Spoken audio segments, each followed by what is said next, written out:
Dando continuidade à última aula, que foi sobre a matéria, né? As transformações da matéria, nós vimos, por exemplo, como as moléculas elas são organizadas. Por exemplo, se eu tenho um material sólido, significa que as matérias elas estão, desculpa, que as moléculas elas estão unidas. Se eu tenho alguma coisa no estado líquido, significa que as moléculas elas estão próximas, mas não tão grudadas. E se eu tenho alguma substância no estado gasoso, significa que as moléculas estão próximas, só que não muito, estão mais distantes, tá certo? E hoje vamos ver alguns estados que são encontrados. Um exemplo, se eu tenho a água, nós sabemos que a água ela pode estar no estado sólido, líquido e gasoso, como eu falei anteriormente. Mas qual é o nome desses processos? Qual é o nome que se dá quando a água ela vira sólida ou quando a água vira líquida ou ela está no estado gasoso? Tem nome para isso? Sim, nós vimos na última aula ou nas últimas aulas. E, por exemplo, se eu tenho um cubo de gelo e eu tiro da geladeira e coloco em cima da pia e esqueço ele lá, o que vai acontecer? Esse gelo vai começar a derreter, né?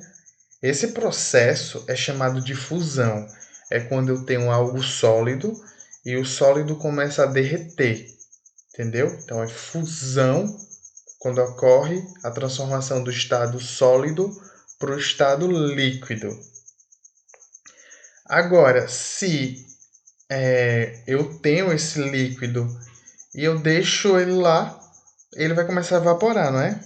Quando ele começa a evaporar, nós temos a vaporização, que é do estado líquido para o estado gasoso. Agora, se esse gás que está aí, por exemplo, uma nuvem, a nuvem ela está cheia, ela é um gás, mas vai começar a chover. Então ela está se transformando de gás para líquido. Quando isso ocorre, é chamado de liquefação ou condensação, que é a passagem do estado gasoso para o estado líquido. Entenderam? E lembrando, como vocês sabem, né, do estado líquido para o sólido, nós chamamos de solidificação. Agora tem uma coisa interessante que é importante que vocês saibam, que quando eu tenho um sólido e esse sólido se transforma em gás sem virar primeiro, sem passar primeiro pelo estado líquido, nós chamamos de sublimação. Como assim? Por exemplo, se eu tenho um cubo de gelo, para ele virar um gás, primeiro ele tem que se transformar em água e depois ele tem que evaporar, não é? Só que existem substâncias que não precisam se transformar em líquido para evaporar. Já viram aquela naftalina, que é um remédio? Normalmente são pessoas mais velhas, tipo meus avós.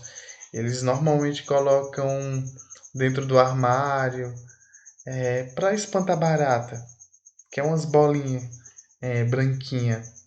Se você deixar lá no armário, ela vai evaporar. Então é um sólido que com o passar do tempo vai sumir. Não vai sumir porque alguém comeu. Vai sumir porque ela vai evaporar. E isso nós chamamos de sublimação. Tá certo? É bem facinho. Espero que vocês consigam entender aí.